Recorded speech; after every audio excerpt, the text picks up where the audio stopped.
வேலூர் மாவட்டம் வல்லன்ராமம் கிராமத்தில் தான் இந்த மாதிரி பிரிட்ஜை உடைச்சிக்கிட்டு தண்ணி வந்து போயிட்டுருக்கு.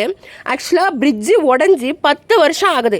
2015 மிகப்பெரிய வெள்ளம் வந்து மிகப்பெரிய இஷ்யூ ஆகி இப்போ இருக்கிறத விட இடுப்பு உயரத்துக்கு மேலே தண்ணி வந்து ஒரு பெரிய பிரச்சனையாச்சு. கடந்த 10 வருஷம் ஆச்சு, இன்னமும் இந்த இடத்துல வந்து பிரிட்ஜே போடலை. இன்னமும் இதே மாதிரி தான் வந்து இந்த இடம் இருக்குது.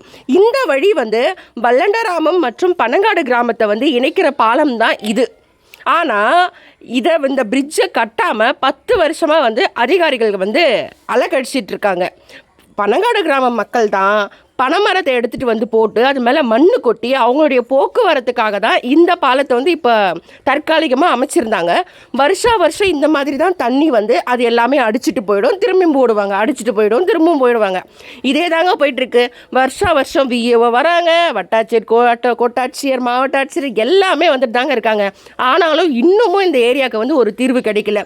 ஸ்கூல்லையும் தண்ணி போச்சு, ஸ்கூல் போக முடியாமல் பசங்க திரும்பி வரதான் நீங்கள் பார்த்துட்ருக்கீங்க. நீங்களே பாருங்கள், இந்த தண்ணியோட ஃபோர்ஸில் பசங்க யாருன்னா ஒருத்தர் விழுந்தா கூட என்ன ஆகும் நீங்களே கொஞ்சம் நினச்சி பாருங்கள். ஆனால் இதை யாருமே நினைக்கவே இல்லைங்க.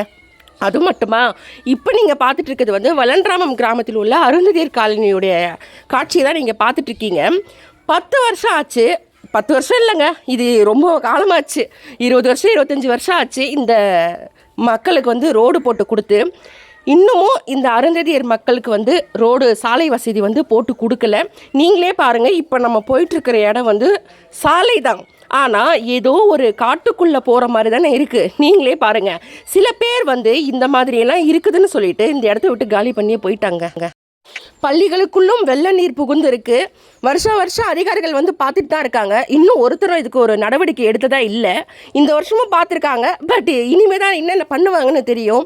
திராவிட மாடல் ஆட்சி ரொம்ப சூப்பரான